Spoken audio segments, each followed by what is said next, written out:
It's time for the Steve and Kyle podcast with Kyle.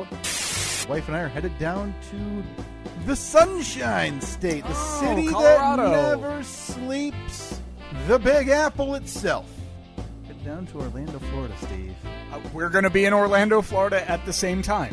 Are you serious? We're going to be there. You said you're going to be there, what, the First to the 5th. We're going to be there from the 3rd to the 5th. Hey! Hey, look at that. You want to hang out?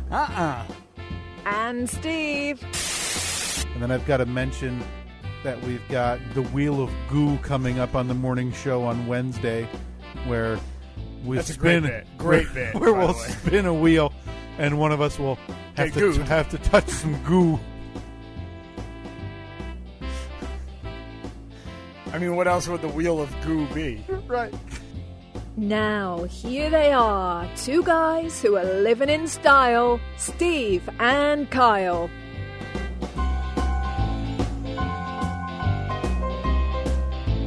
It's a quality bit. Wheel of Goo. You know, I'm glad you're mentioning it, Steve, because as I told you before, I don't listen to the side gig. Mm-hmm. Not a fan of the production. Right, which every time you mention that, seems like a not-so-subtle dig in my direction.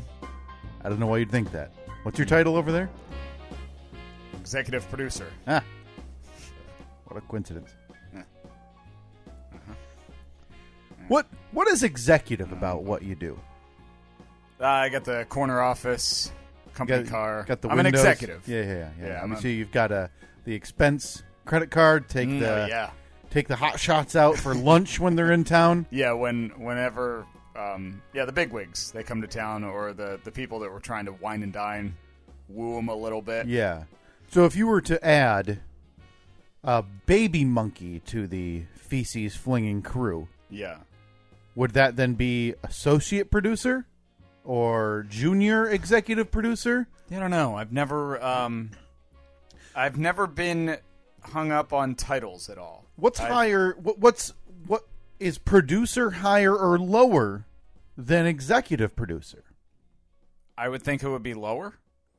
Because you don't have that executive in front. Yeah. The executive is what makes it a big deal, I guess. I don't want to. Like I said, though, it's been 12 years, and in that you haven't asked for a promotion. I've never cared about what my title was. Yeah. And even when I started, they were like, "Well, what do you want your title to be?" I'm like, "I don't care. Like, it doesn't matter to me. I know what my responsibilities are, and I take care of them every day. Yeah. And if you're happy with it, and I'm happy with it, I don't care what anyone else thinks. I need the approval of like 4 people, and as long as those 4 people are happy, I don't care what anyone else thinks or says."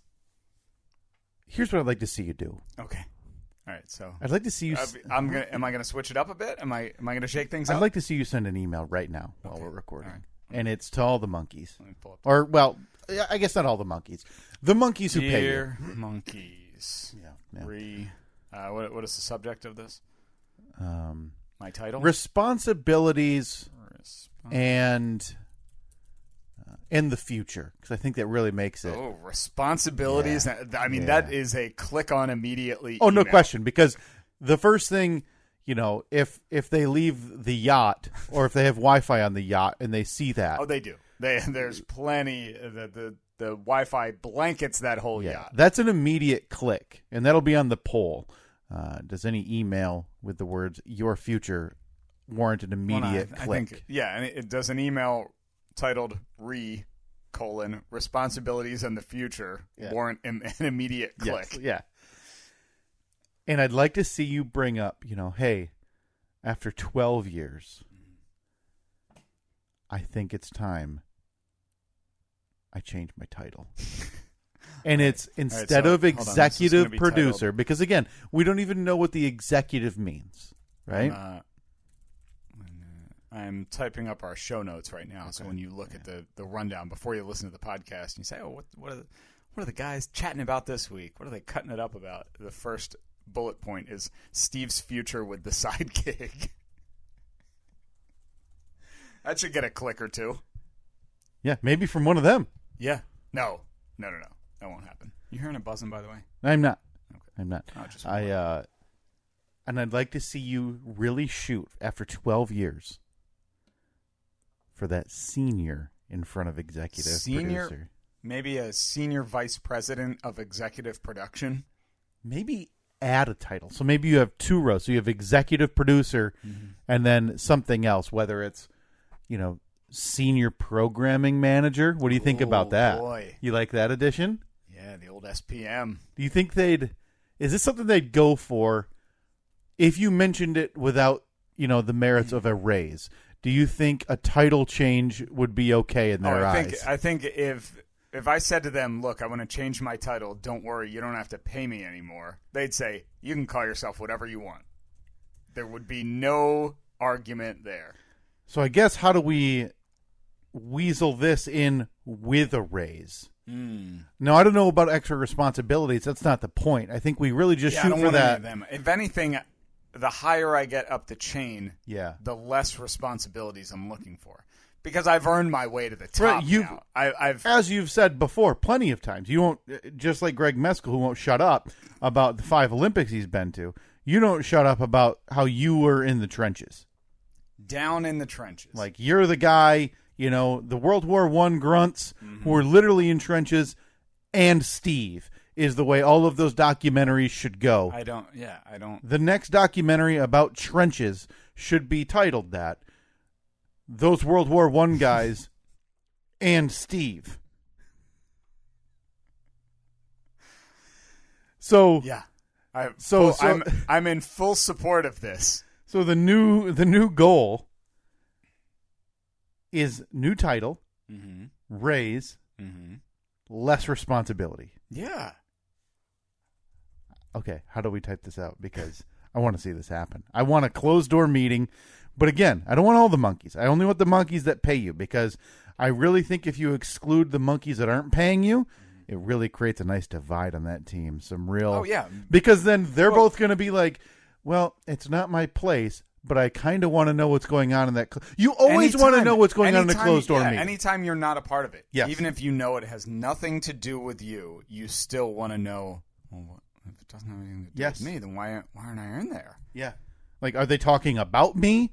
Is this something going around me? Yeah.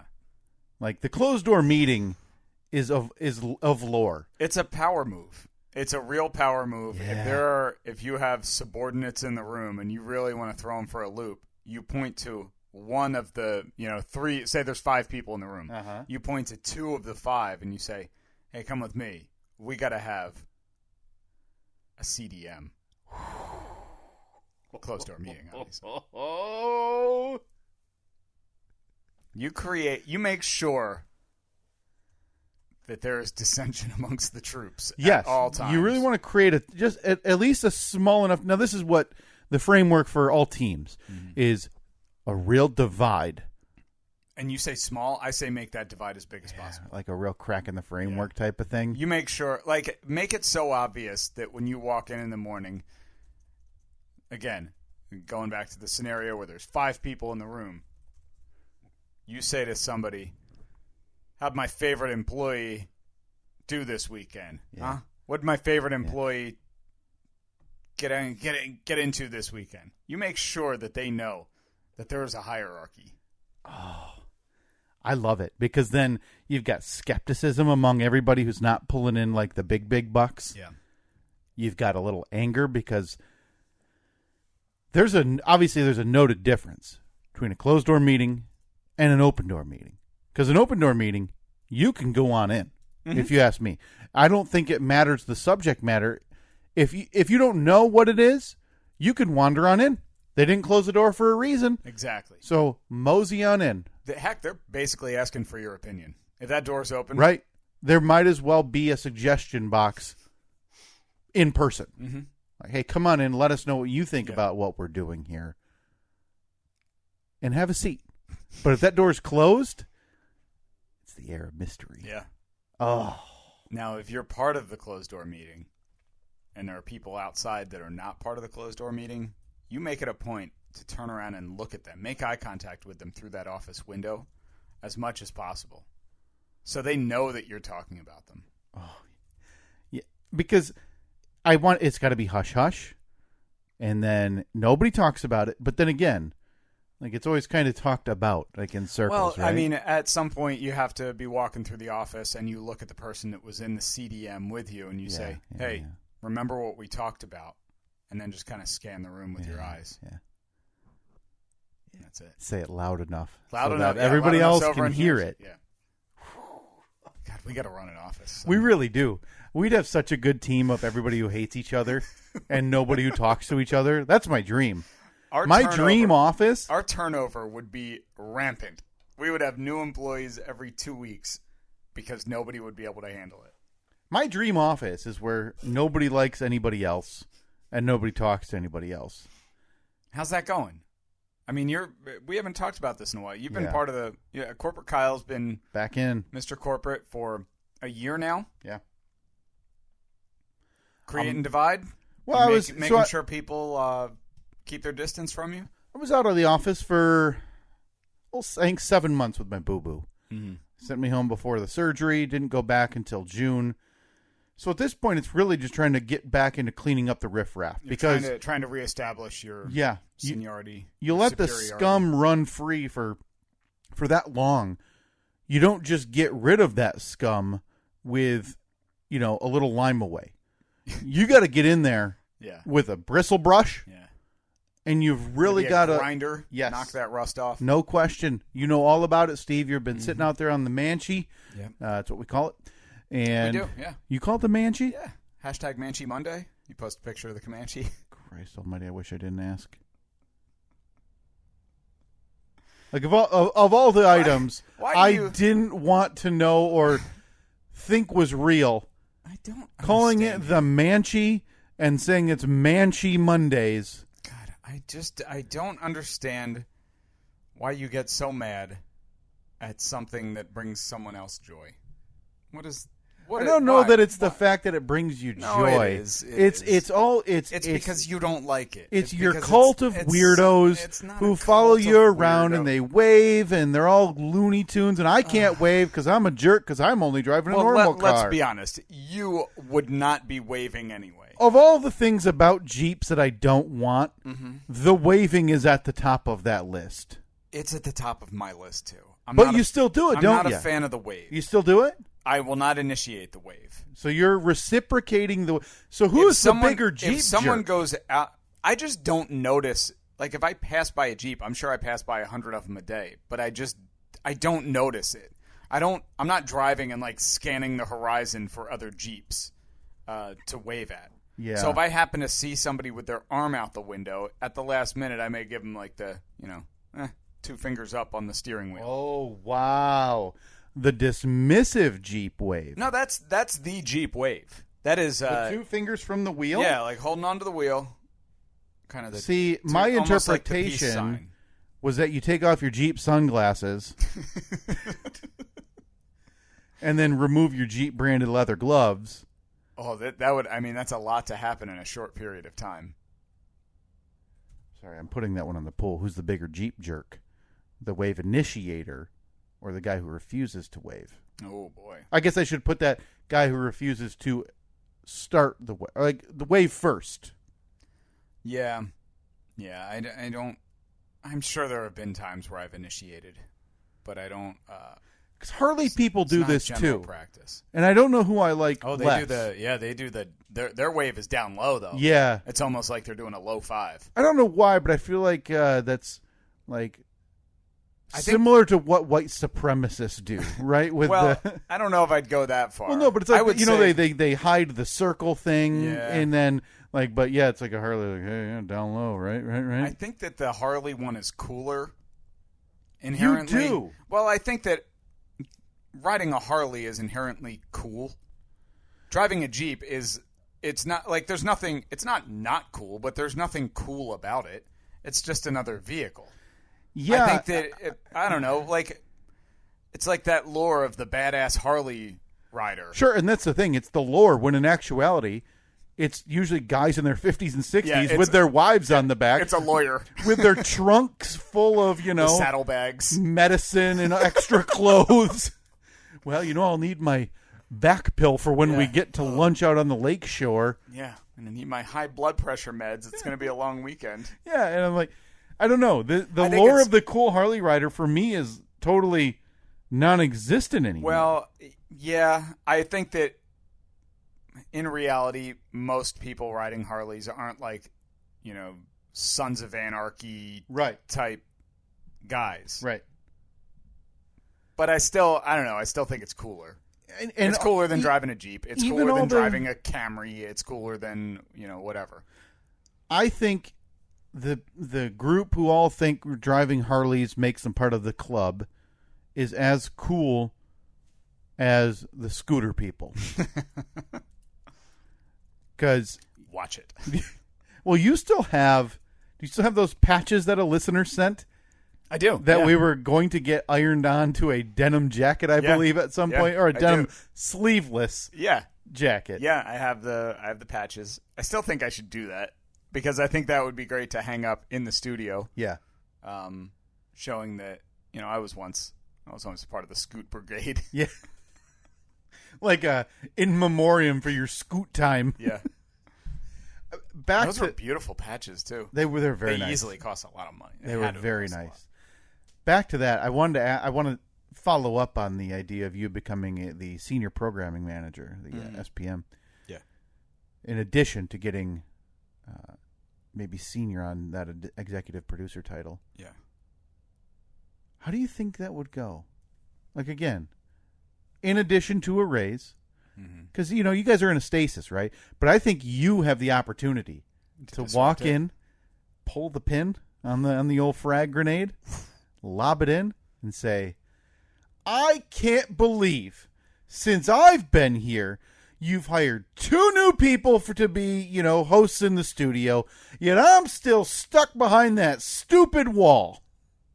Are you still in the your own office? Yeah, I've been in the main studio for a little. You're in the main studio? For about 3 years. That didn't come with a raise, huh? No. Oh. Just another reason, huh? Actually took a pay cut. Yeah, might be another reason, huh? Bring this up. I got stock options though. You guys publicly traded? Where can I short you when this thing goes belly up? Just actively, but like every week, I'm now super curious about how the radio show's going. Yeah, but not for your success. Just hoping one of you goes full racist on or something, or gets caught on a hot mic, so I can then short my stock options and make money on your inevitable demise. Can I do that too? Being a stockholder, would that be insider trading? Oh boy, could you make yourself money by going full blown racist on a hot mic that you can claim I didn't know? I mean, it doesn't have to be racist because I feel like in terms of reasons to get fired from radio, I think direct misogyny would be a lot better for you in your career than direct racism. Yeah, that's true. Because direct misogyny, you could pivot and become one of those far right people on one of the RPB or the OANN, and you could have your own show where you talk about how you were canceled for just saying what everybody's thinking. Yeah, I'm just a tell it like it is guy. Yeah, that would be your new response. Boy, Steve, I mean, I don't know that we should talk about this stock option manipulation openly on this podcast. Probably not. But I'm pretty comfortable that nobody in your 5-block radius is part of the SEC, so I think we're going to be okay. Yeah, to the 6 of you listening, keep it quiet and I'll cut you in. I'll put that on the poll though too. What's a better reason for Steve to be fired? Direct misogyny or direct racism? No. And then C will be both. I'd rather not. I'd rather that not be a poll. What if I leave your name out of it? Nope. No. Why don't we just keep that off? What is the best reason to be fired from radio? So what options then? Nah. Nope. Trying to fly below the radar. If you post that, I'm going to delete it. Misogyny, racism. We can throw some homophobia in there. No. Why don't we just not? Why don't we just not do that? That would be ideal. Do you think, though, been in radio a long time, Steve? Almost 20 years. Really? Yeah. 2002. Fall of 2002. You think there's a big celebration planned? I most certainly do not.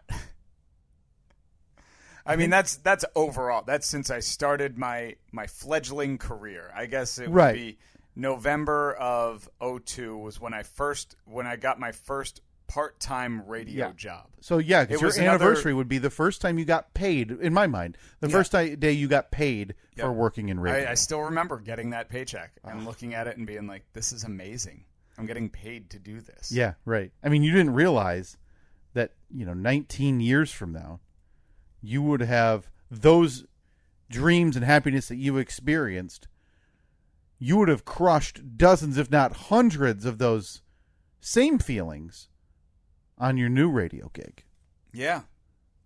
Yeah, it's... I still remember exactly where I was. I remember opening up the paycheck. Like, I had just gotten my first office mailbox at the radio station. Man, there was something... Even I, Steve, had an office mailbox. Isn't that amazing? Who's going to send me anything? I was a part-time board operator when I ran the best of for you guys. They put the garbage in there. That was where the, to whom it may concern. I somehow still got spam mail. Like the inter-office mailbox. Yeah. But yeah, I remember going into the radio station. It was a Saturday morning. I went into board op Health Matters with Dr. Michael Glynn and Dr. Thomas de Blasio. Oh, Michael. We've tried. It doesn't exist. Oh, the program is done? Oh, my God. The program was done, I bet. Let's see. That was 19 years ago. I bet that program was done 18 and a half years ago. Boy, there's a lot of Michael Glynns. What was the other guy? What was the other Yahoo's name? Thomas de Blasio, I believe. Maybe he's related to... you said this was in Jersey, right? Mm-hmm. Or New York? Yeah. Related to the mayor? Oh, could be. Could be. We can get him on. Be our big get. Boy, that was... they were both very, very nice guys. He is still a family practice physician in Oakhurst, New Jersey. Let's no picture handy, but also not very good on the Google reviews. People not a big fan of Thomas de Blasio. 2.3, not great. Let's see if maybe we want to get him on, but it seems like he's probably He was always very. They were both always very nice to me. So were you were board opping them face to face? Like they were in the studio with you on the other side of the glass? Yep. Yeah, they were in the studio. They did just two local doctors. They did a show about, health-related issues. Talked about, heart issues or muscular issues or whatever. And always just really, really wanting people to call in. And never getting calls? No one ever called in. Because if you have a medical issue and you're calling into a radio program... You're doing it backwards. It was the lowest of the low-power AM radio stations. You couldn't get the show 5 miles from the tower. Boy, some of these reviews they seem very New Jersey. This is from... Put on your best jersey and read it. This is from user Joey's Left Nut. That could be his name. And this is a 1-star review. I told the doctor my wrist is in severe pain, and his solution was to explain ergonomics to me instead of setting me up for an x-ray. Turns out I have severe carpal tunnel. Come here if you want Google answers rather than actual care and something to be done. Okay. The next 1-star review is from the Cornmaster. Hey, that sounds like a character we'd make up. Terrible establishment. He told my laboratory results. Oh, hang on. Where did that go? He told my laboratory results after 6.5 months. It turned out my potassium was 6.7, and my heart went Scooby-Doo Abushu. What exactly does that mean? You have to ask the Cornmaster. And I had to go to emergency room and receive dialysis. Go here if you wish to lose your fingers and toes. Wow. The next I'm one. on ZocDoc.com. Yeah, how's he shaping up there? 5-star rating, 57 reviews. Another 1-star review. These are all like 8 to 10 months. I wonder if he's having de Blasio's having a rough go of it. There he is. That's him right there. I'm looking at yep. This guy brought me into his office and told me my wrist pain is from playing ping pong and that I should use my feet instead. I can't reach that far with my feet. Help, please. That can't be. These are your fellows. These are the people, Steve, that when you post anything, you get this guy, Dogman or Cornmaster, or Joey's Left Left Nut. These are your people who go, Yeah, Jersey, stand up! Hey, Jersey Strong, you know, we went through Sandy. Jersey guys just know! Another 1-star review from somebody named Hickhouse. Hickhouse? Okay, what is this Hickhouse? One's actually proper grammar. Something about 3 months ago. Blood work, still haven't gotten them back. How could a medical establishment take 3 months to send blood results? Well, you figure you wait a week and call them back. But, what do I know? I'm no doctor. I'm no Tommy DeBlas. That's how he would have to come back, right?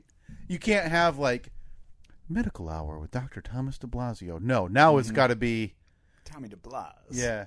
Get your questions in now. 1-888-ASK-DOC. We got Tommy DeBlas on the line. Pew, pew, pew, pew.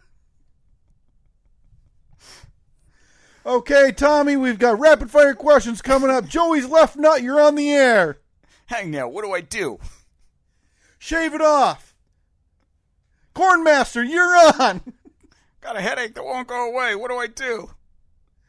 Do you think now? I don't know that I would reach out. Do you think we can get Tommy DeBlas or what was it? The other guy was Michael Glynn. Michael Glynn. Yeah, get either of them guys on. I ask them if they remember this can't radio imagine show. Why you would want to? I'm assuming they're very entertaining, and it would go as expected. Yeah, these are the guys. This is what's referred to as brokered radio, and it's when they weren't being paid to do that radio show. Okay.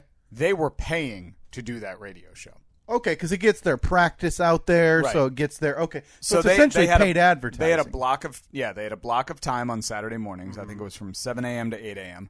So they paid. I have no idea how much it was, but say for for just conversation, they paid $500 for that hour. For that 1 hour, it was basically a commercial for their practices. They could then sell their own advertising within that. So if they paid $500 for it, they could turn around and find a client. So they had a vitamin distributor. Right. They could charge that vitamin distributor, hey, we'll play your commercial 3 times every hour. You pay us $500. So they could end up breaking even or making money off of it. So you're just the radio station was just selling space. Basically. Yeah. Is that something does that still happen? Yeah, it does. It does. You think we could get on? Think any of the local ones would do that? I got a lead on something. I could probably get us on. I mean, listen, radio's dying. It's been dying for years, but if they put us on, that could be just the shot in the arm that old radio needs. Think you and I could be out there being account executives, selling ads to the Stephen Kyle Hour. Oof. Oh, I kind of like that. Stephen Kyle Hour. Huh.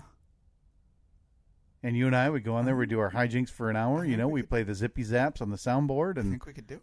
I really do. I seriously do. I would be very curious now, I wonder because if the company, the building you work in, wouldn't allow it, there's no way. Oh, I'll go across the street. Would you be allowed? Have you done through the minutia of your contract? My contract does not have any form of non-compete. But a non-compete is defined as once you leave one job. I don't think while simultaneously it's like a simultaneous compete. And also, has anyone ever tried that?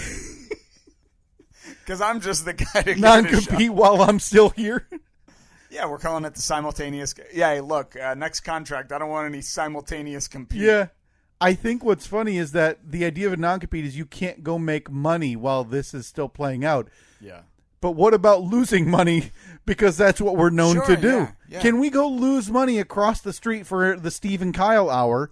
Because there's no way we're making a profit off of that. We're just getting our voices onto different airwaves. You never know. We could find an advertiser, I'm sure. I'm sure that there's one business out there that would pay $50 a week to have us play their commercial 2 times. But I kind of like the idea of you plugging the Stephen Kyle Hour, which is being, aired across the street on a rival station during your main show.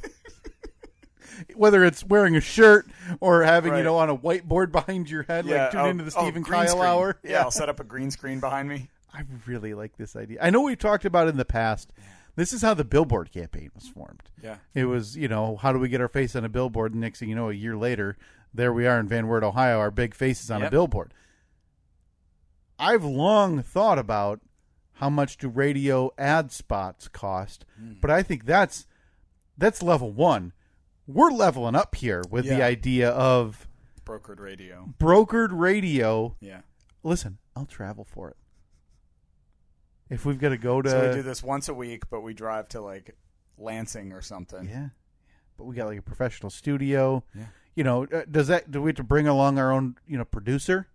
Did you get paid from Dr. Glenn and Dr. Tommy DeBlas, or were you paid by the station? I got paid by the radio station. So I'm assuming the station... rolled that into... Yes, that was the cost. So, they paid $1,000 a month, but they got, green behind the ear, wet behind the ear, yeah, Steve. Exactly. I think I got like $10 an hour, maybe. And it was so you're there a couple hours. So for the radio station, I'd be there, I'd clock in for 2 hours. Yeah, because you can't really sell that because not everybody coming in for brokered radio, especially in the case of Tommy DeBlas and Dr. Glenn. Mm-hmm.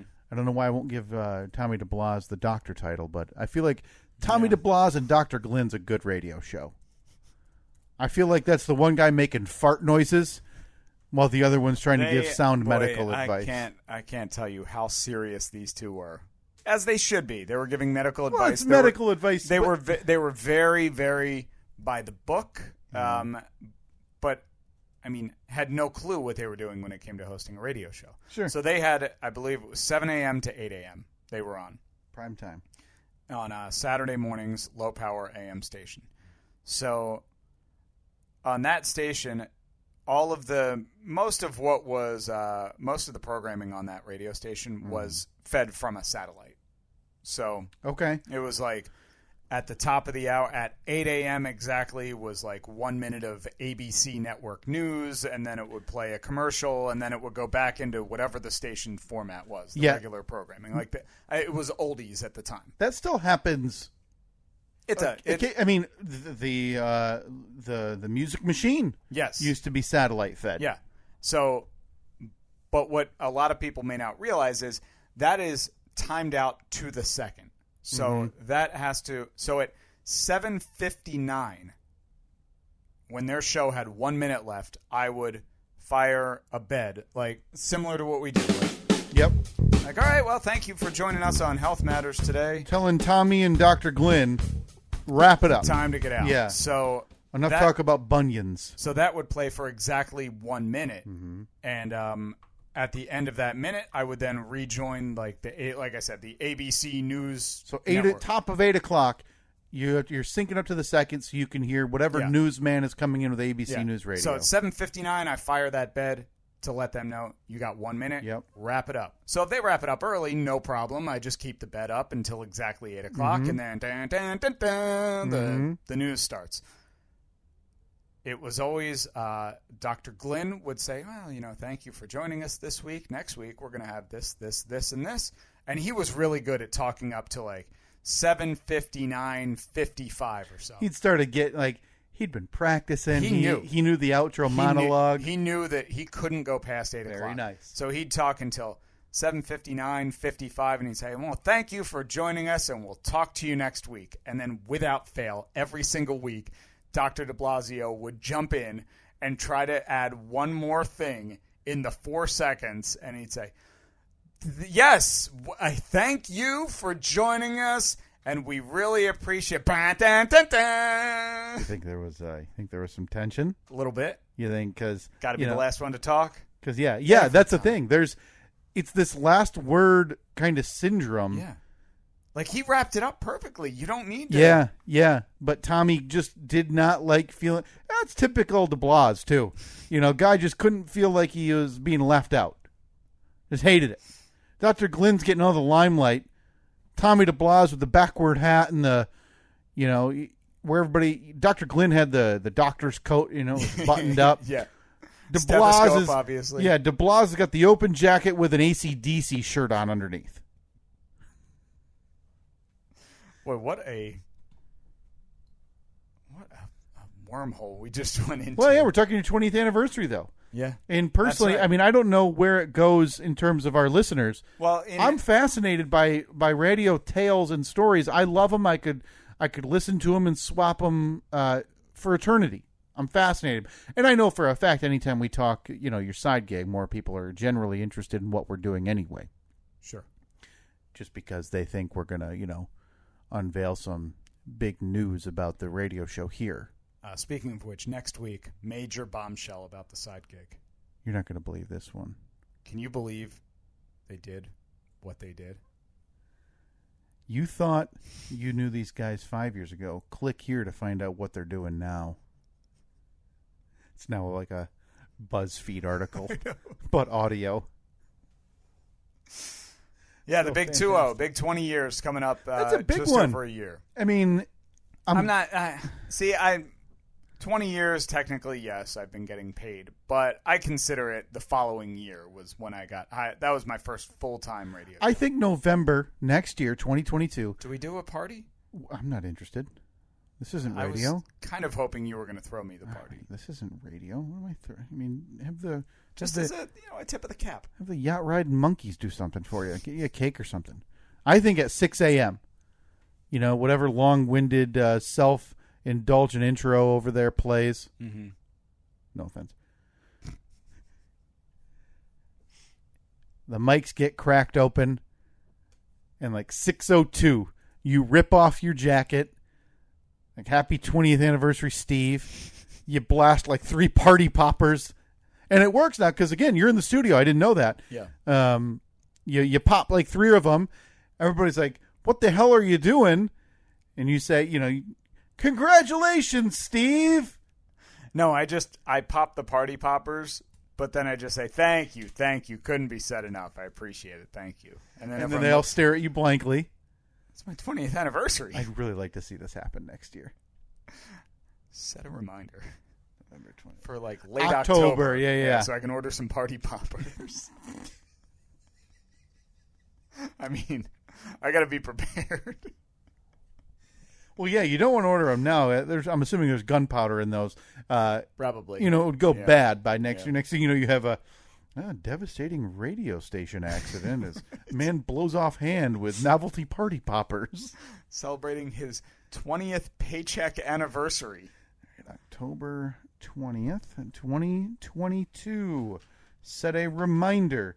Steve, buy party poppers. For 20th anniversary. Nope. I would have to figure this out in a year and a half's time. Somebody set a reminder for the day before that. Did you say October 20th? October 20th. Yeah, somebody set a reminder for October 19th to go back and listen to the August 10th episode, 2020 or 2021. It'll all make sense. Yeah. There's no confusion there. No. Just like, when last year October came, I'd ask you about a door. Oh, yeah. Actually, I just got a new door. I don't know if we have. Door delivered yesterday. I don't know where we're at on the time because Katie had mentioned to me, and we have to recap the polls this week. Otherwise, they're going to become like an insurmountable hill next week. Yeah. She mentioned, Steve's live. I was like, I've seen you do that occasionally. I've seen you occasionally. I saw you'll jump on if you're bored. You'll answer some questions, and I'm assuming they're all the same. Most of it's about what happened to so and so, or who's really funny off there. Right. And like, do you really hate the chick on the show? Because I'm assuming that's the way your listeners refer to her. Yeah, the chick. The chick. Uh huh. Yeah. You see boobs. Most of the people listen to this. It's not fair. Really lumping everyone into this. Really, that's pretty fair. Really pretty dumb group. I just realized I never plugged this in, by the way. Never win on your show. What all the chicks doing? You guys brought in this chick. You're different. You changed. Yeah, you're soft now. You talk about like panties. And then in all capital letters, what happened to Joe Stunts? Show hasn't been the same. And then they pick an arbitrary date that they've come up with. Show hasn't been the same since like October of 2006. So the last bit I remember laughing at, I still listen every day, by the way, was the time he like punched himself in the nuts. What happened to that type of funny? You guys aren't funny anymore. Yeah, no edge to you anymore. Sorry, you've grown up, but we have to stay the same. I'm looking to listen to nut shots. Okay. So can you get back to that? So yeah, I saw Katie mentioned you were live, and I was like, oh, I wonder what he's. So she kind of showed the phone, and this was not an entertaining one. It was a mess. This was a purely informational, pure. What would I call it? Like crowdsourcing of information, because I was up against a clock. Can I tell you though what my initial thought was when she showed me, and I just saw, I just saw a very quick image on the phone. I'm assuming you thought that I was working on the studio. No. I got so mad at you. What happened? Because I was like, that SOB cannot stop undertaking new projects. Yeah, not really. But that wasn't the case. So if you didn't tune in, it's not like this is like an Instagram video you need to go check out and watch for the. I'm surprised I even I had meant to actually, at the end of an Instagram live you can post it or you can just delete it. Yeah, and I meant to. I was like, well, this is not interesting at all. Right. But I think out of habit, I just hit save. People are going to be, like, hey, Steve posted yesterday. Let's watch. Maybe it's a cute video of his daughter. Mm-mm. Maybe it's something with, with Kyle, or maybe it's something about the radio show. Let me tune in. No. And what they got, Steve, was... Help me. I need plumbing advice. This all started because, back in April, we had Town Drunk Rusty come and do a bunch of beautiful painting in our kitchen. It does not surprise me that drunk buffoon screwed something up in your house. He didn't. He had nothing to do with this. I can't believe. He had nothing to do. I can assure you. Stumbled in. Nope. No. Pint bottle hanging out of his back pocket. And somehow botched your plumbing. So back then. God, I love that guy, by the way. I love Rusty. Rusty's a fantastic person. Great man. So he came in and he painted our whole kitchen. At the same time, I put down like new laminate flooring in the kitchen, the little entryway, and into the laundry room. So the entryway and the laundry room have remained exactly the same. Like, we ripped out all the trim, we ripped out the old crappy doors, and just left it. And we had no plans to redo it this summer. We were like, no, we're taking the summer off. Which I've said before. And I've heard someone taking the year off, which was apparently the most ambitious lie ever. The year of no projects. It lasted like 2 weeks. Building a massive deck. So we haven't done anything with it. And then the other day I thought, well, okay, summer is, the days are waning. I wanted to get in touch with our drywall guy so I could get on his schedule for, I don't know, whenever, sometime in the next month, 2 months. And because I knew he was really busy. So I sent him a text. I said, hey, would you have time to stop by and just give me an estimate? We just need to know what we're dealing with. And he got back to me and he said, yep, no problem. I'll let you know. Then a couple days later, he got back to me and said, hey, are you home tomorrow morning? I can stop by in the morning. It was a day where Annette was here. I said, yep, no problem. So he came out, he did a quick look of it, he gave me an estimate, and then he texted me back. He said, I can come back and do it tomorrow.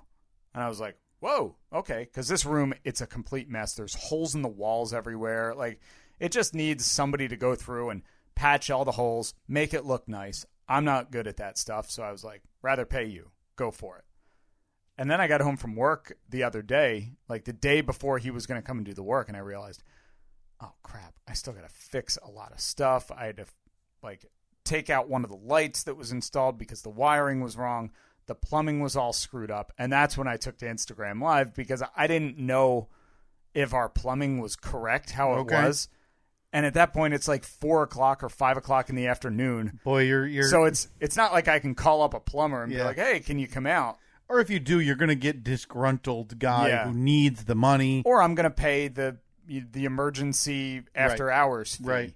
So I'm there. I'm like cutting holes in my drywall to access the pipes behind them, which I guess worked out well because my drywall guy was coming the next day to patch it. But yeah, it was not the most riveting content that I've ever ever done. How did it all shake out? Turned out great. The plumbing ended up being okay. I had to replace a couple little things, but did you get in there though and realize, like, boy, I could knock out a wall and do this or do that? Nope. So nothing struck you to to change. No. So, the only thing now we just have to prime, paint, do some trim, and that's it. Then we'll be good. Giving you some space because I'm waiting for the. And then, what else you got going? What else you got cooking up there? I actually had him give me an estimate for the drywall for. Right. For APS for the 4.0. Yeah. Coming 2020, never. Do you have weightlifting restrictions still because of your boo boo? No. You are okay. I'll help you bring all the drywall down the stairs on one condition. I don't make you cry. You don't make me weep. Because that was going to be my next ask. Was bring drywall down? I'm going to be picking up some drywall, and I don't know if you remember, things didn't go too well